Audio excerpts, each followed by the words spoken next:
Mahadeo, journalist and community reporter, and I dedicate my time to searching for the stories that matter the most. Positive, uplifting, and inspiring stories that spotlight the challenges and obstacles we conquer to become the people who we are today. I don't know about you, but I'm tired of all the fairy tale lifestyles that people seem to be living on social media. Girl, you did not wake up like that. I'm interested in the genuine connections, the honest opinions, and the real uncut version of your true self. This show is about keeping it 100% real, deconstructing who we are and what we're all about. Join me as we sit down with individuals to discuss the personal struggles, the many challenges, and the moments that define us on this journey of self-discovery. Let's be real, life isn't fair and people make mistakes, but every opportunity is a learning experience. Let's discover the truth together right here on Real Talk.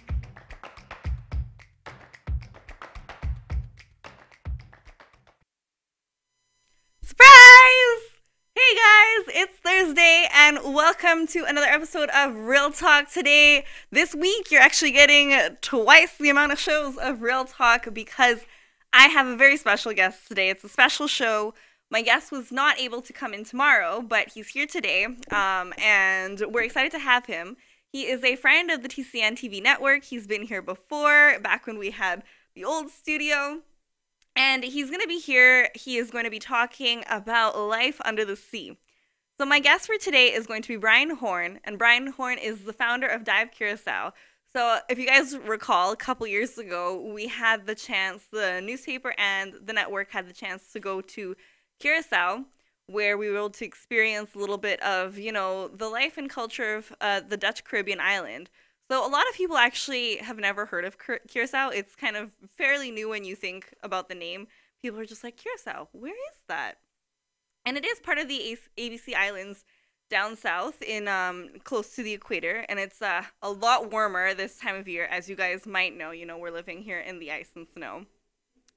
So on this island, there is a lot of different things to do. There's a lot of culture. There's a lot of history there. And in addition to that, they also have a lot of diving areas. So diving is something, you guys, anyone knows what diving is. Diving is when you go into the ocean and you get to go and you get to swim with all the fish and the dolphins and all the sea turtles and all things. And it's, again, like your Little Mermaid out of the Ariel, Little Mermaid. So I have always personally wanted to learn how to dive, but I've never really had the chance to learn. But I've done snorkeling, so I've experienced, maybe this much of what the ocean has to offer. And, the glimpse that I've gotten to it has also allowed me to want to do it again and also to experience more. So today on the show, I have Bryan Horne, and Bryan Horne is going to be here to talk about the work that he's been doing in Curaçao. He's actually from Toronto. He was from St. Catharines, Ontario. And he moved to Curaçao, picked up his whole life, and he was like, listen, I'm going to go here. I'm going to start something here, and I'm going to find my passion in diving. So today, Bryan is actually going to be on the show because he's going to be at the Outdoor Adventure Show, the international show this weekend. And he's going to be talking about different things. He's actually bringing, I think this is one of the first couple times that Curaçao, the Curaçao dive community is going to be in Toronto promoting, the island and also the diving spots that they've got available. So if you are a diver and you're looking for places to go explore, this is the show to watch.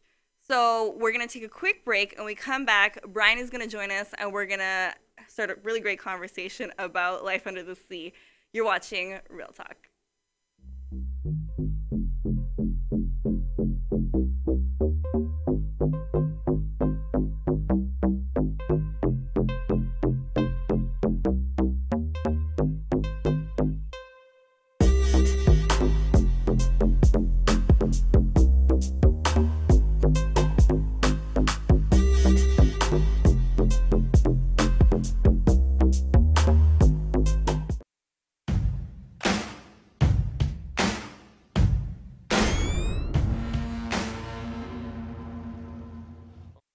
Welcome to Shadowato.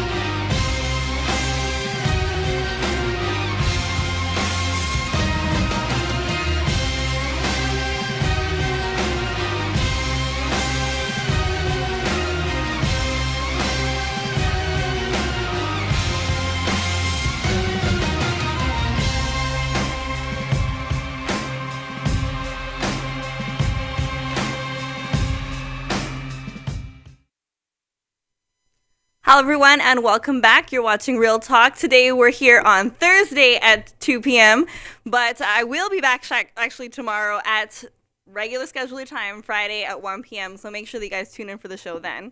But until then, today we have a very special show today with our friend Bryan Horne. He's back in studio after, how long has it been? 2 years, I think. 2 years. Yeah. So last time he was on the show, it was me and Grant. Now it's just me. And we're here to talk. We're here to find out, what you've been up to in the last couple years, what you've been doing, and just get a refresher on the work that you do in Curaçao. Sure, great. So, Bryan, how's it going? What's it like to be back in the ice and cold in the winter? It's cold. I gotta be honest. It's coming from Canada or being born here, you expect, okay, yeah, it's not going to be a big deal, but yeah, I certainly appreciate where I live today. Of course, I appreciate where you live. Yeah. It must be so nice. When did you decide that you were going to leave Canada and go live down in Curaçao? Maybe 13 years ago, something like that. Mm-hmm. So you've been there for a while. Yeah. Yeah. I'm well acclimatized to the Caribbean weather. Mm-hmm. So what prompted that decision exactly? I think it was largely around life and passion for the underwater world. Mm-hmm. There's nothing quite like it to have that freedom of, these warm turquoise waters, and, you don't have to dress up in a dry suit and things like that to dive here, Yeah. in the Great Lakes. Yeah. So diving in the Caribbean is so, it's very free. Very liberating. Yeah, liberating. Yeah. That's a good word. Yeah. So, it's nice. So I think that was one of the drivers for me. Mm-hmm. And of course, yes, I do not like the cold weather. Nobody does. Yeah. Again, we're here. We're Toronto Caribbean, so we understand. We're always looking for opportunities to go back to the islands and to the different things. And again, I was telling them a little bit about my first experience. I've gone snorkeling a couple of times. Mm-hmm. I've gone swimming with dolphins a few times as well. Right. And I'm like, those are like really like those experiences kind of stay with you. To be, again, in the salt water, to be swimming with the mammals of the sea. Like, It's so, again, like you said, so liberating. It's so freeing. You're just like, this is a whole world. It's a completely different world, right? Yeah. Yeah. And it's just like, again, you don't have to worry about the cold. You don't have to worry about the ice. You don't have to worry about anything else. But underneath, again, in the underwater world, there are so many other things that, again, a lot of us don't really know about. Mm-hmm.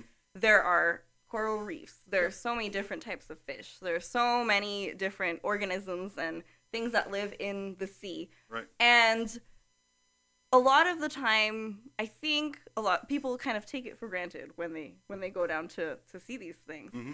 And I know, especially with a lot of whenever tourism companies are promoting to go down to the islands to experience different outings and things like that, they're just like, oh, well, let's take a snorkeling reef adventure. Right. And I think a lot of people don't really realize what goes into that kind of adventure. Right. It's not just something that you go to experience. It's actually something that you have to appreciate, and also it kind of comes with some guidelines. Yeah. And, just like when you walk onto the street, you need to look both ways, pay attention to the rules so that you don't hurt yourself or hurt others. Mm-hmm. And it's the same thing with, snorkeling or diving on the coral reefs. Mm-hmm.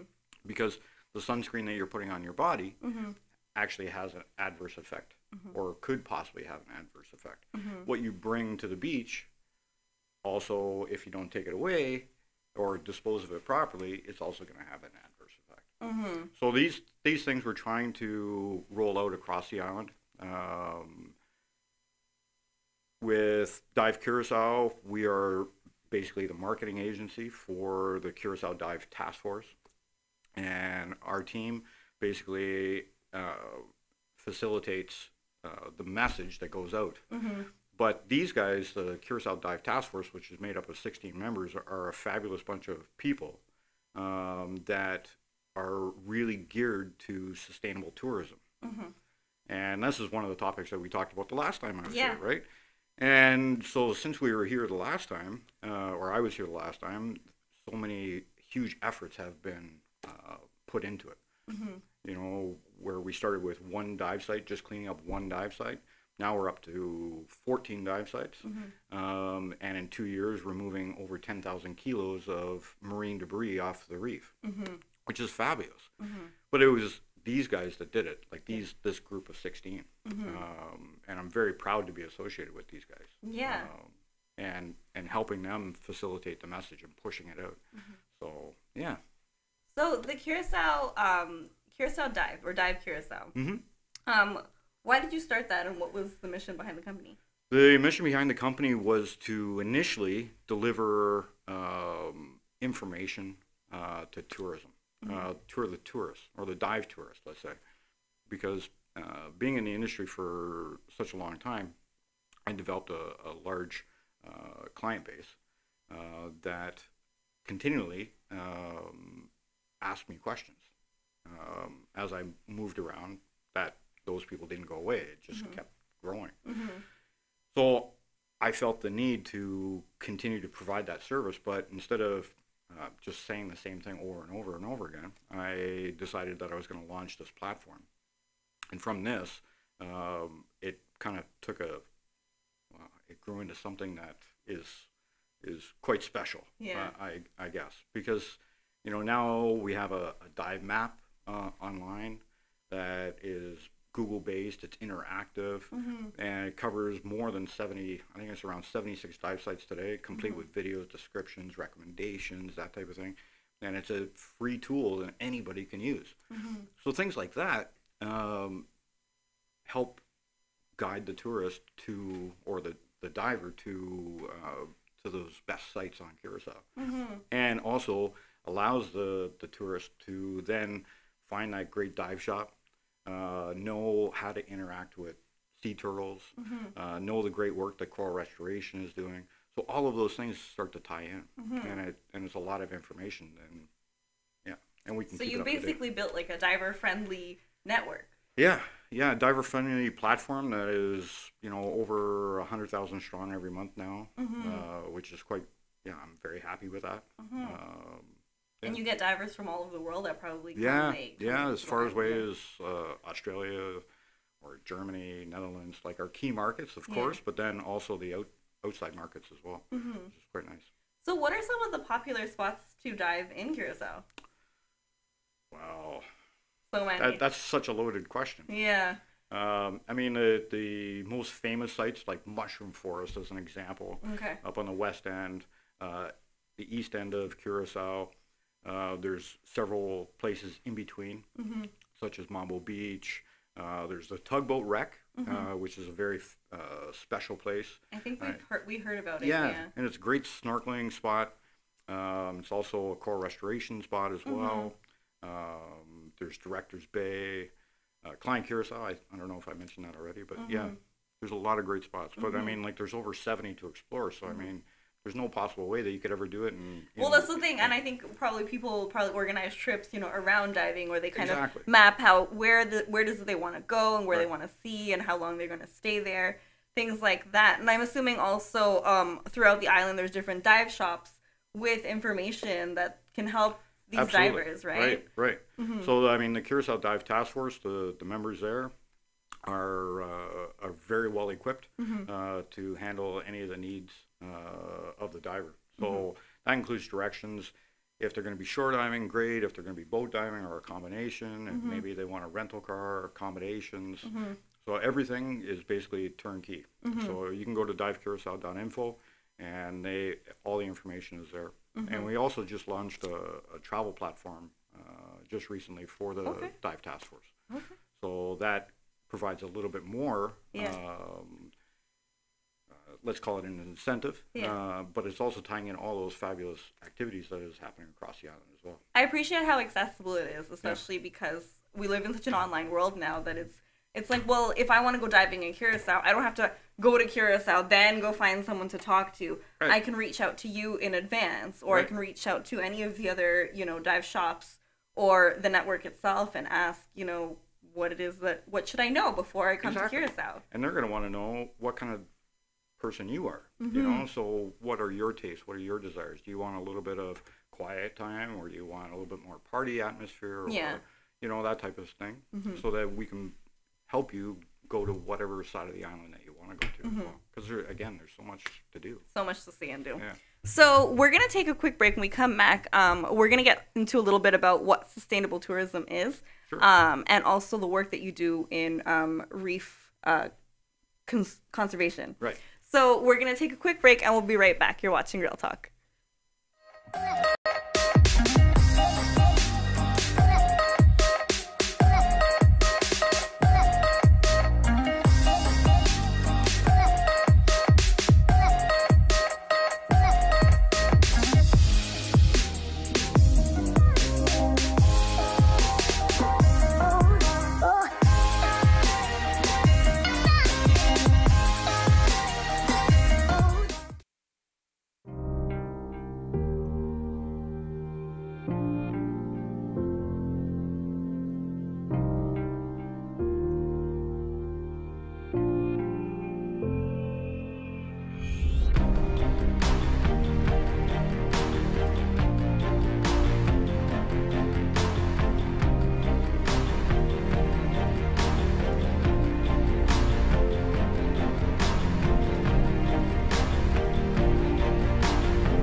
Welcome back. You're watching Real Talk. I'm your host, Alyssa Mahadeo. Guys, thank you again for joining me right here on Thursday at 2 p.m. And we're having a very special show today with Bryan Horne of Dive Curacao. Bryan he's no stranger to the TCN TV network. He's been here before.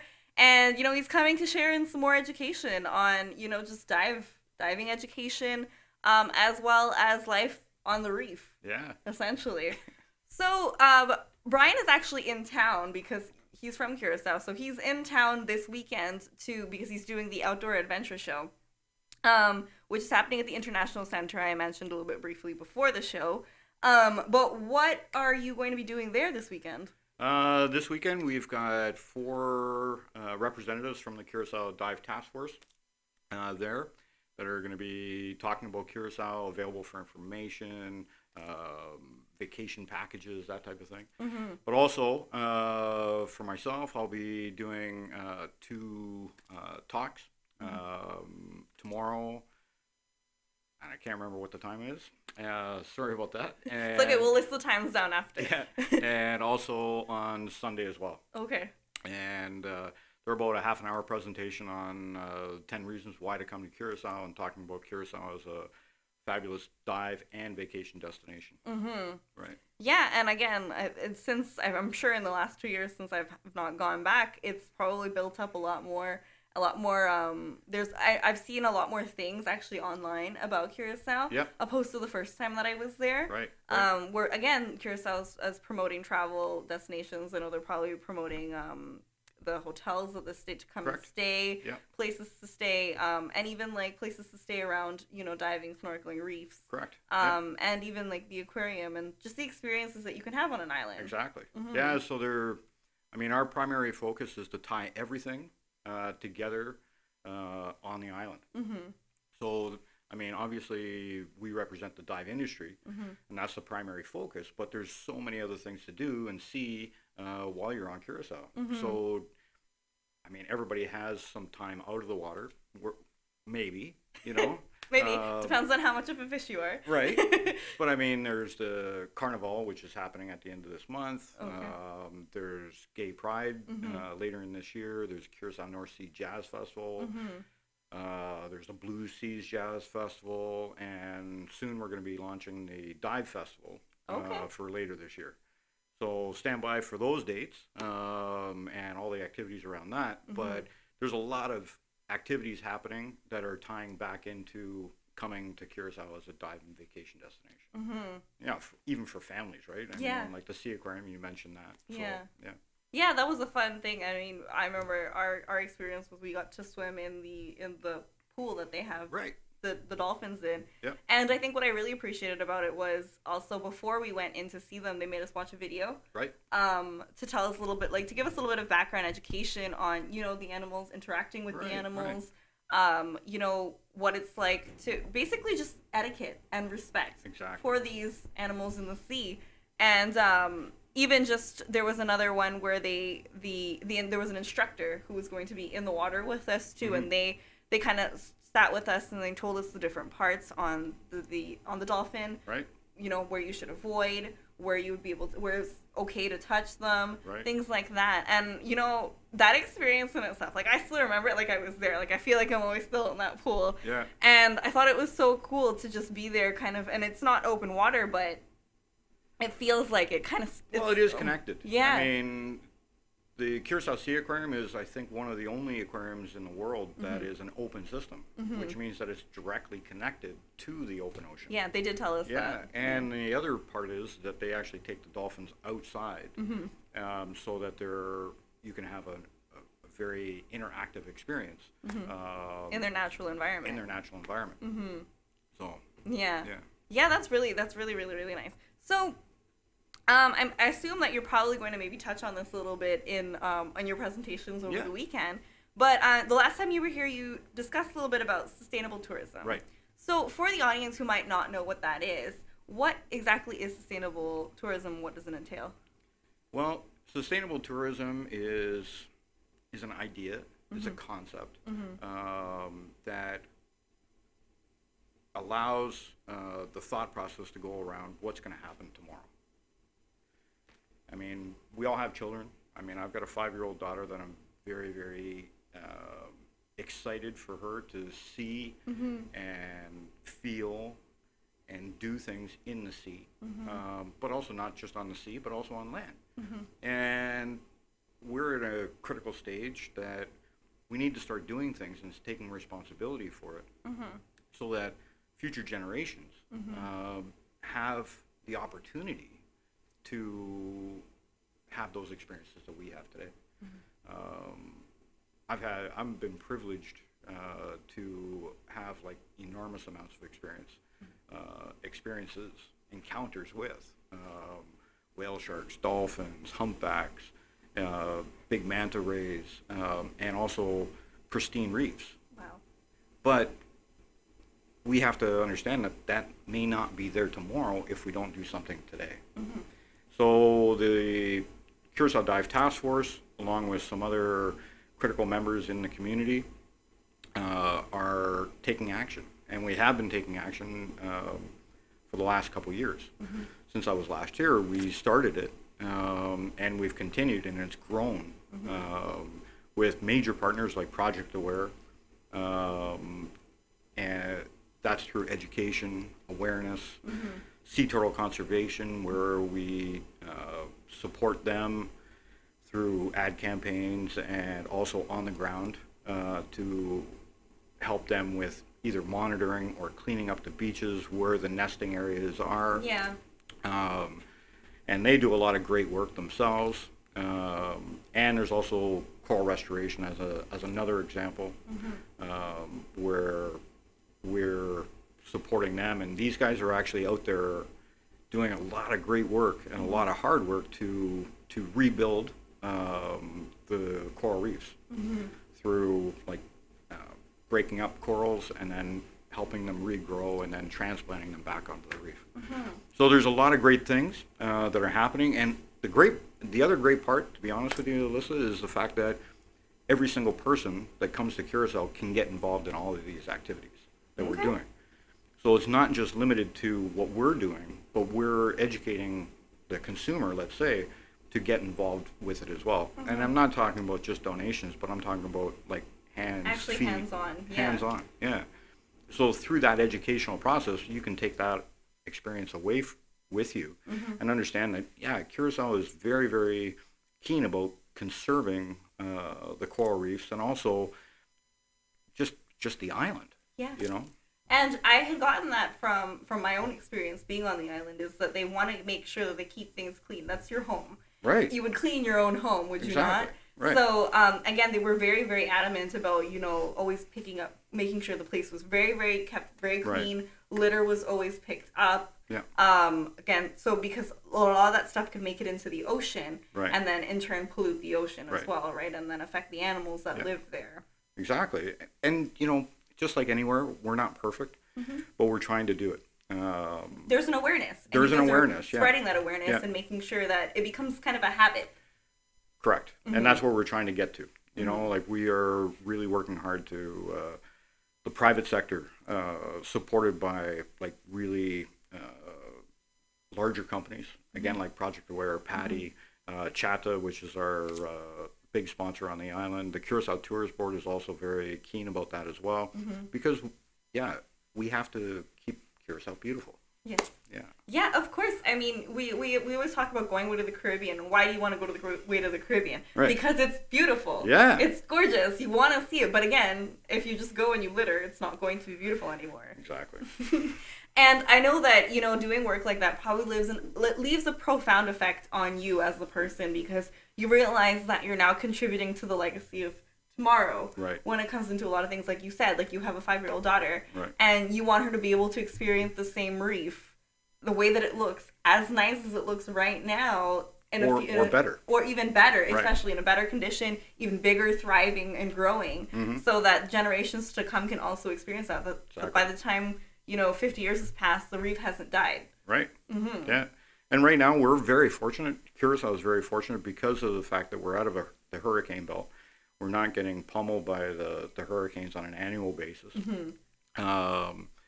And Curaçao's reefs are some of the healthiest reefs in the Caribbean. And a lot of the coral spawn, so the corals actually spawn at certain times of the year, and then with the eggs and the sperm, then it carries down through the currents and then repopulates in other sections of not only Curaçao, but other sections of the Caribbean as well, right? So it's very important to keep those reefs healthy and growing.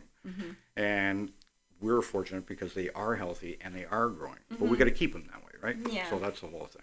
And I love that. I mean, I didn't actually get the chance to experience the reef itself in Curaçao. This is why I have to go back, guys. Yeah. But I didn't get to experience the reef in Curaçao, but I was told about how healthy it is and how it's growing and thriving. Right. You guys on your Facebook page are always keeping us very updated on what's going on, what you guys are doing, what kind of projects are going on. So if people are looking to get involved, that they're able to easily access that. Absolutely. I see these guys are doing underwater. They're helping to, clean the environment underwater. We should probably go help out. Exactly. That would be fantastic. Right? Yeah. So we're going to take another quick break. When we come back, I want to discuss a little bit about the coral restoration project that you guys have going, because that's super cool to me. So we're going to take another quick break, and we'll be right back. You're watching Real Talk. Hello, my name is Anisha, and I'm the production manager of TCN Network. Have you ever wanted to host your own show? Do you have a message to share? Well, you're in luck. We are looking for dynamic and unique individuals to host their own shows. We are seeking people who are committed, motivated, and energetic. Do you want to be the next Jimmy Fallon, Ellen DeGeneres, or Shane and Ryan from BuzzFeed Unsolved? Start here. Fill out the Propose a Show form on mytcntv.com. We're here to educate, support, and build the community. Can you lead by example? Go the extra mile and seek knowledge? Are you humble, disciplined, responsible, selfless, and enthusiastic? Those are our core values. And if you identify with them, you could be part of a growing network that focuses on positivity and uplifting our community. We can't wait for you to join us on TCN Network. and hope to hear from you soon.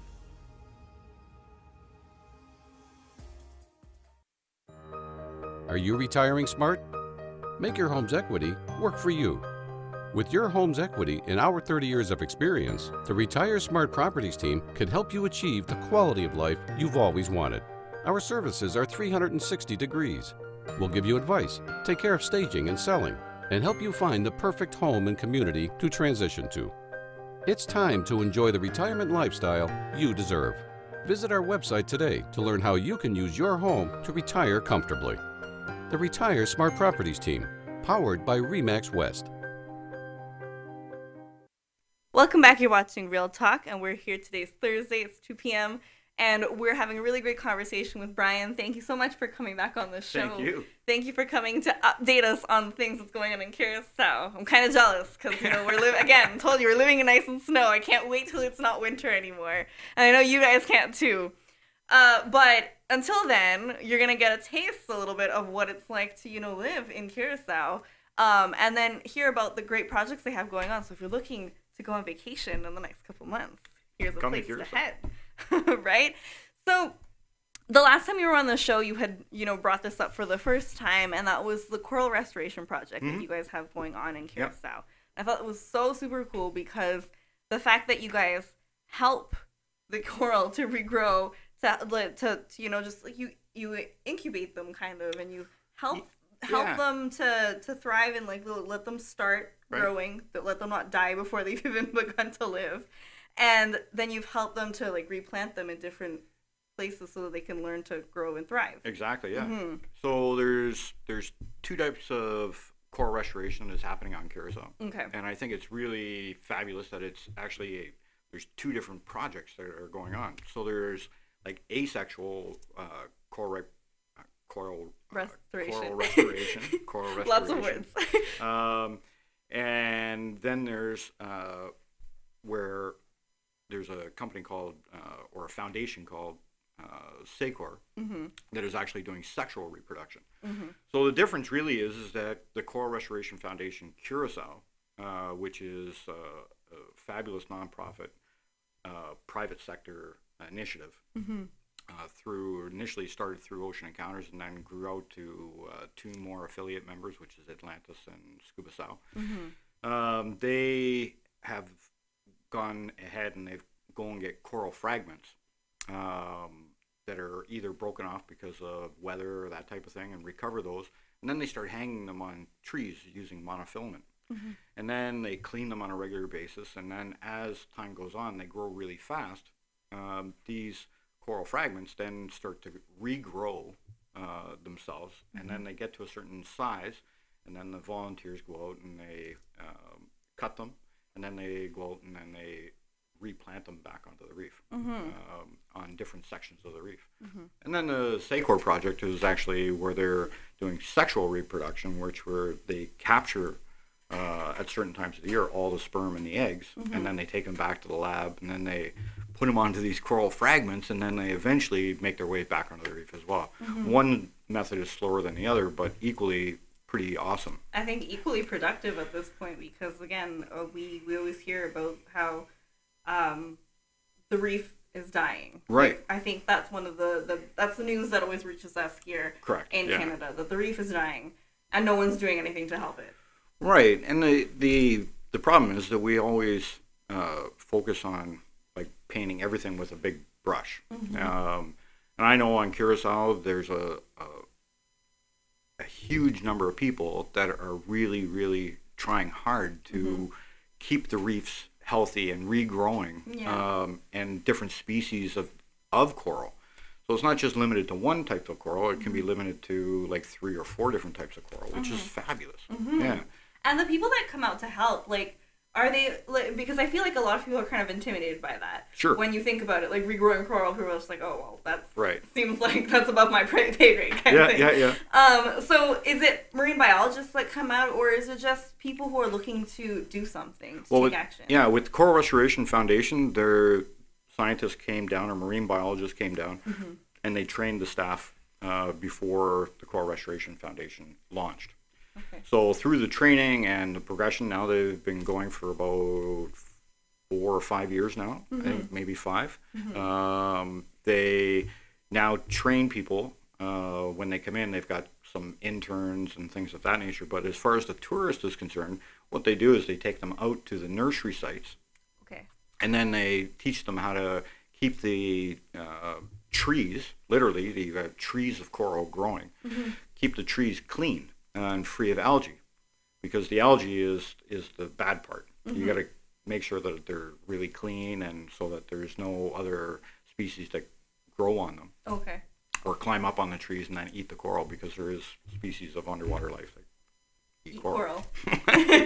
So anyways, the point of it is that they show them and get people involved in the cleaning, and then once or twice a year they take these snippets of regrown coral, and then they go out and people actually help them to replant them back onto the reef. Yeah.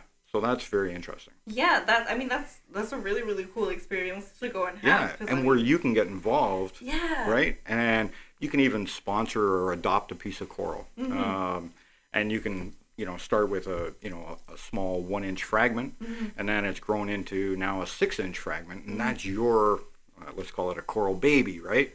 But it's got your name on it, and it's nice. It sounds kind of corny. It gives it a more personal and intimate experience. Exactly, because you know that you were there, and that's a piece of you. That's what you helped to grow and nurture, and because again, it's also a part of our duty to preserve the world as it is in the environment. Yeah, yeah, it makes you feel good. Yeah, but it's also where you can actually put hands-on experience into it. I think that's very special as well. And I think that's more what we would like to see happen, is where you're coming out. But of course, donations will be accepted at any time. Do you guys have like students that come out, from the schools and things like that? Yeah, like the international school. There's several different schools that come out, and they do coral restoration programs. But we're also doing that with Project Aware as well, where students come out and we're teaching them. I mean, even my daughter, who's 5 years old, she's out there picking up trash and learning it along. So more teaching and more interaction than we have is better. And then, so in addition to that, do they have like classes where you can sit down and also learn like before you go out into the water? Because I'm sure they're not just gonna be like, let's go. No. Nobody puts on gear and goes like that. No. You've got it. Yeah. So I mean, Paul and his team at Coral Restoration Foundation, they actually sit people down and they educate them first, bringing awareness to why they're doing it, which is actually probably more important than actually doing it itself. And then showing them what tools, like toothbrushes and a little bit of sandpaper and things of that nature, but showing them tools and how to use those tools, so when they get in the water, then they're not kind of fumbling around. Yeah, that's really important. Yeah. And I think that's kind of a part of kind of Curaçao's culture is to educate and to allow, again, like you said, sustainable tourism to happen. Otherwise, it's not really going to happen organically unless we take action. Right. And part of sustainable tourism as well is because the trend over the last few years is people are actually looking for something to do when they come on vacation as well. That's very true, yeah. Right? So they're just not, not to generalize, and I apologize if that's the way it comes around, but, instead of going on the beach and sipping on margaritas, you're actually not only diving, but you're now diving for a purpose, or you're snorkeling for a purpose. And then you take that experience away from you, or away with you, and then travel back home and go, yeah, man, it was fabulous, because now I got to help this, and I got to, rescue a sea turtle, and, things of that nature. Well, and it's funny that you say that, too, because I got the same impression when I went to Curaçao. Again, it was the first time I've gone to Curaçao, the first thing I heard anything about Curaçao. So I didn't really know what to experience, or what to expect. And when I got there, I think one of the most memorable things that I knew was that there wasn't very many, like, and when you go away to other places, they have a lot of all-inclusive resorts. Right. So what ends up happening is when tourists go down, they end up just going to the all-inclusive resort, staying on the resort, and doing nothing else. Right.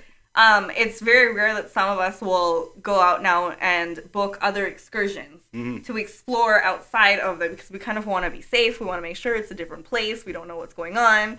And there's so many things that kind of comes into that decision. So when we went to Curacao, I noticed that there wasn't a lot of that going on because there was more, okay, you stay in this place, but now you got to find things to do because you can't just stay there because it's not like there's a lot to do around there. There's things to do, and you have to go closer to the ocean sometimes. Right. Mm-hmm. Yeah, there's, as you say, there's so many things to do that, it's, you know, even if you had this list, there's no way that you could possibly complete it. Exactly. But, you know, if you're going down for a water-based activity, there is literally a short checklist of things that you could be doing, and positively contributing to the environment. And, you know, whether it's, you know, just snorkeling. You know, as you're snorkeling, you're helping the environment by, you know, maybe picking up some trash, or you spot a turtle, or, you know, you're doing something. Well, I always see, like, there's always these videos that kind of go around on Facebook, like, you see them of different wildlife that's been caught in, like, those, like, plastic rings. Yeah. Like, I always see so many people share them, and they're just like, look at this is disgusting, I can't believe this is happening. Right. And I'm like, yeah, but you sharing a video isn't doing anything about it. Right. And that's how it comes across me. This is real talk. We talk. Yeah, exactly. We tell the truth here. So, like, I always see those things, and I'm like, oh, but this is now a place where you have the opportunity to actually do something about it because they're offering, you know, the outlets, the opportunity, and the education that you need to help the situation if you're looking to do that. Right. Exactly. So, yeah, you can literally get involved, and you're encouraged to get involved as well.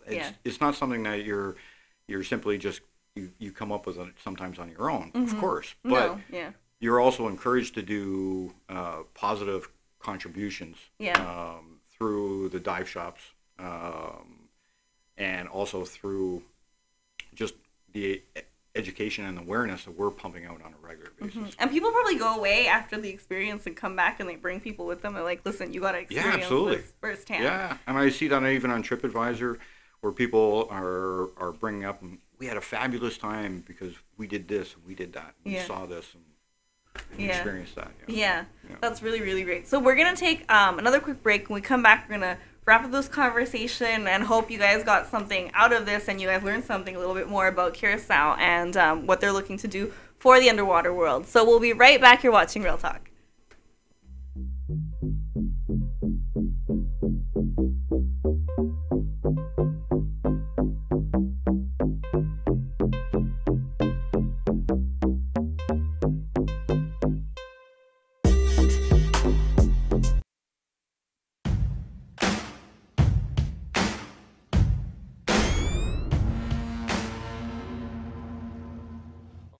Welcome to Shadow.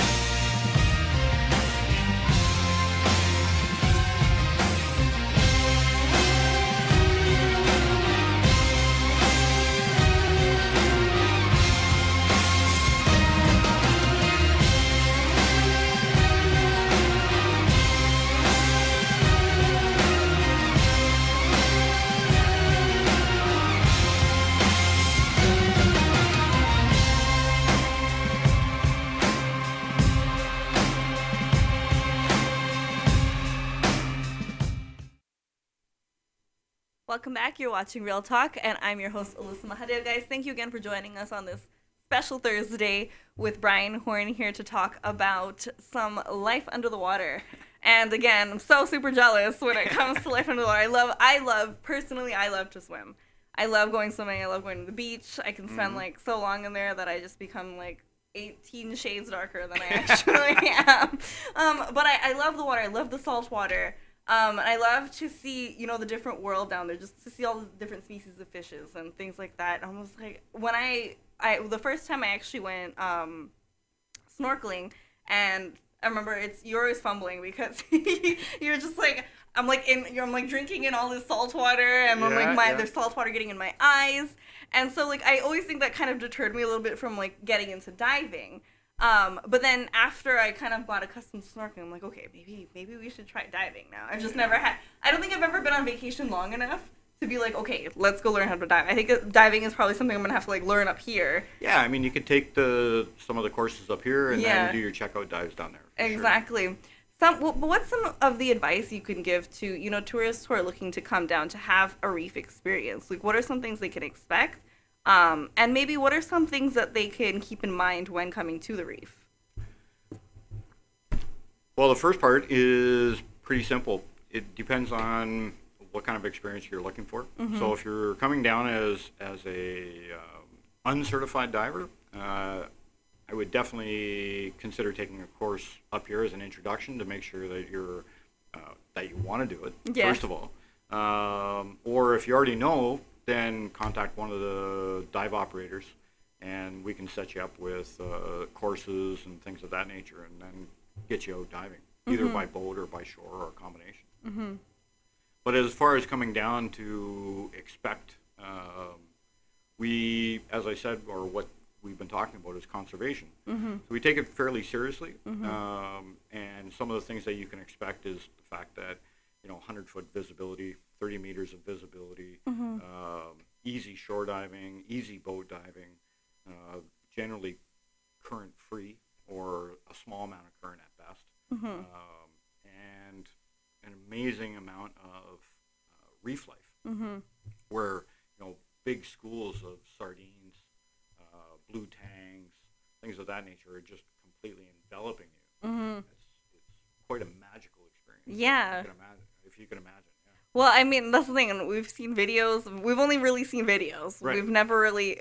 Some of us haven't experienced underwater life just by themselves. They've kind of seen it here and there, and a lot of those videos are like professionals or people who have done it before. Of course, yeah. Yeah. So I mean, you're seeing that, but I can honestly tell you that what you're seeing in those videos are real life experiences. Oh, of course, they may be filmed in 4K and like amazing and dramatic, but it is amazing and dramatic. Where you could be, swimming at maybe, let's say, 20 feet or 30 feet, and it completely goes black above you, and you look up and it's like dense, full of fish that doesn't even allow the light to come through the water, yeah. or they're completely enveloping you, and Yeah. it's like you're in the middle of this big fish pool. Yeah, we touched on it a little bit, but when you first went to Curaçao, you were going for a diving experience, and I'm sure you didn't expect to walk away with the experience that you ended up having. No, well, I mean, I left here, or left Canada, to follow my passion and my dream of becoming a dive instructor and just diving in the Caribbean.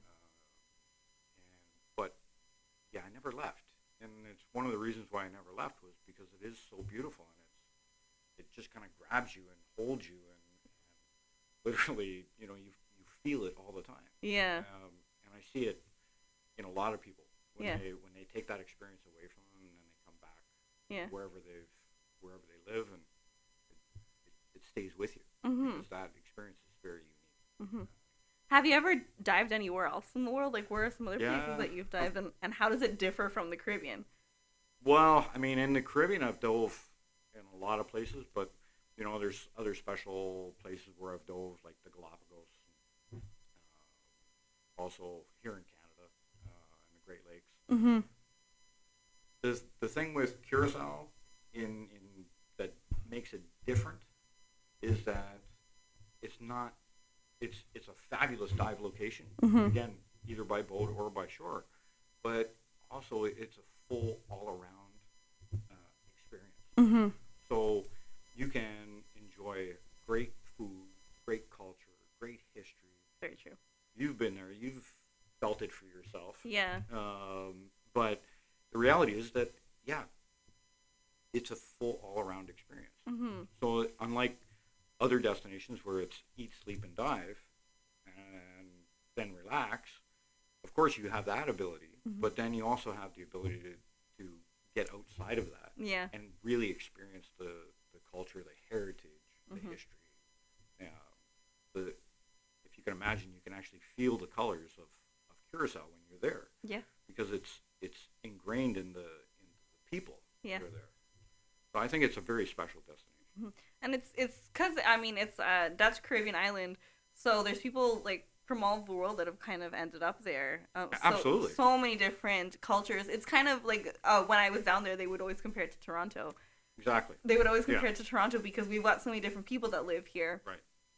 That when you were walking on the street in Curaçao, it felt exactly the same. Yeah. Well, I mean, there's over 40 different nationalities that live on Curaçao. Mm-hmm. And if you can imagine that in a population of roughly around 160,000, Mm-hmm. wow, that's a lot of different cultures Mm-hmm. mixed in. Mm-hmm. And a lot of those mixed cultures are in one person. Mm-hmm. You know, it's it's true. It's amazing. Yeah.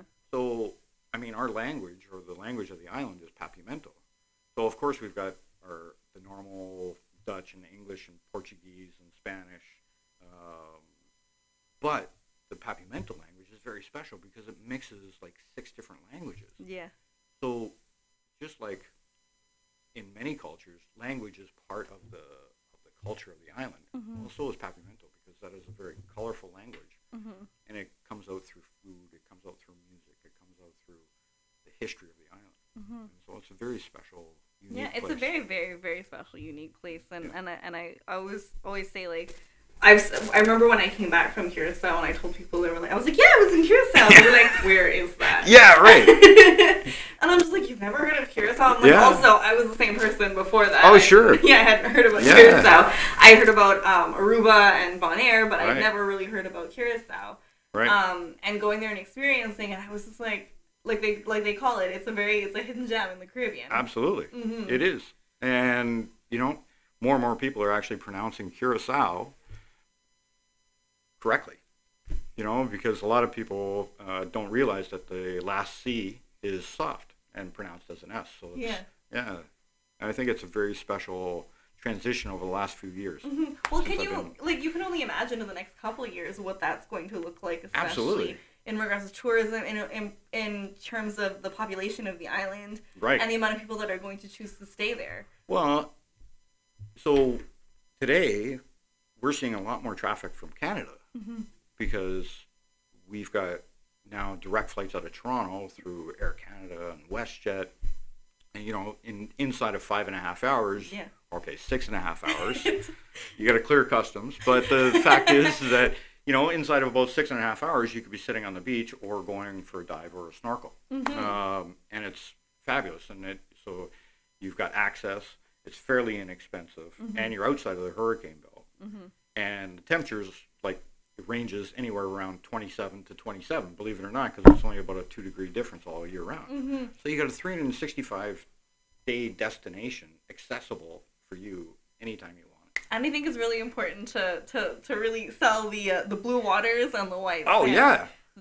That's what people go for. Yeah. Whenever you hear about people going on vacation, I just want a white sand beach with blue waters Yeah. and turquoise, you know? Well, the liquor Blue Curacao came for It's a true. reason, right? Yeah, you can experience the whole... That there's blue is really the Curaçao the factory. blue. Yeah, Exactly. Blue Curaçao is where it came from. Exactly. Yeah, and I'm sure a lot of people didn't know that. I mean, I'm sure I didn't know about it myself. Is when I got Yeah. them, and I was like, don't we have this? I feel like I've heard this name before. Yeah. But, you know, and experiencing it down there is a whole different time. Like, and it becomes unique to the island, so it's like you have to go there to Exactly. experience it. Yeah. Mm-hmm. It is. It is a place that you need to experience. Mm-hmm. And that pretty much sums it up. You need to come to Curaçao to experience it. Yeah. So again, Feel it for that's yourself. what I'm saying. If you're ever looking for a place to go, if you know you're looking for a place to vacation or a place to just kind of experience again the culture, the language, the people, and the ocean itself, you know, this is one of those really great places where again, and the people are so friendly. Yeah. The people are so friendly. Locals are always there. They're ready to help you. Right. They're ready to suggest things to do to you as well. So it's one of those places in the world where you're just like, wow, why haven't I been here before? It's like home. Yeah, exactly. And that's probably why you stayed. This is home to me It's now. very special, yeah. Yeah. So Bryan, thank you so much for coming Thank on you. the show today. Yeah. Thank you again for sharing in all that you have. And, you know, good luck this weekend. Make sure that if you guys are looking to, you know, meet Bryan or talk to him or find out more about Come on out.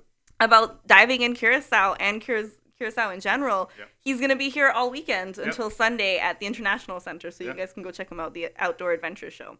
Awesome. So thank you again. Thank you again for joining us today. It's Thursday, and I will be back here tomorrow, and that has been another edition of Real Talk. I'll see you guys tomorrow at 1.